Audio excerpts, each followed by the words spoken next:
ఇక్కడ అద్భుతం ఏంటంటే ప్రతి టెంపుల్లో మనం శివుడిని లింగ రూపంలో దర్శించుకుంటాం కదా, కానీ ఈ చౌసట్ యోగిని అమ్మవారి గుడిలో శివుడు పార్వతి ఒక నంది పైన, అంటే పెళ్లి చేసుకున్నాక బారాత్ సీన్ అంటాం కదా, అది కనిపించింది ఇక్కడ. సో నంది పైన శివపార్వతులు కొలువై ఉన్నారు. నాకు తెలిసి ఇండియాలో ఇది ఒకటే అనుకుంటా ఇట్లాంటి గుడి.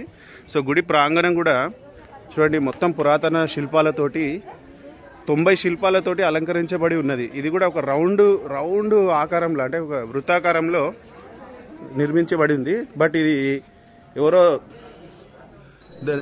దండయాత్రలో ఇది ధ్వంసం అయినట్టున్నది. సో అద్భుతమైన శిల్ప సంపద మనం కోల్పోయినాం. ఇప్పటికైనా హిందువులు జాగృతులయ్యి ఇలాంటి ఆలయాలని పరిరక్షించాల్సిన బాధ్యత ప్రతి ఒక్కరి పైన ఉన్నది. సో ఇంత అద్భుతమైన ఆలయాన్ని చూసినందుకు చాలా సంతోషంగా ఉంది. ప్రయాగ్రాజ్ ఈ యాత్రలో ఈ మొట్టమొదటి ఆలయాన్ని మేము దర్శించుకున్నాం. ఈరోజు డేట్ వచ్చేసి 10 ఫిబ్రవరి 2025.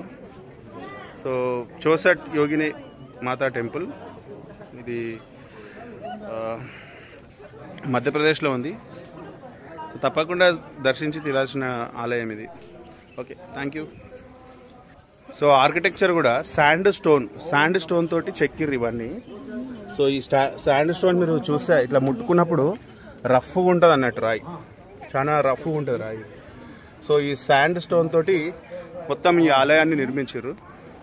ఈ ఆలయం కూడా చాలా హైట్లో ఉన్నది, ఏదో కొండపైన ఉన్నట్టున్నది. సో ఇక్కడ వాటర్ ఫాల్స్ ప్రత్యేకత ఏంటంటే, వాటర్ ఫాల్స్ ఫేమస్. అక్కడ దూరంగా నర్మదా నది కూడా మనకు కనిపిస్తుంది.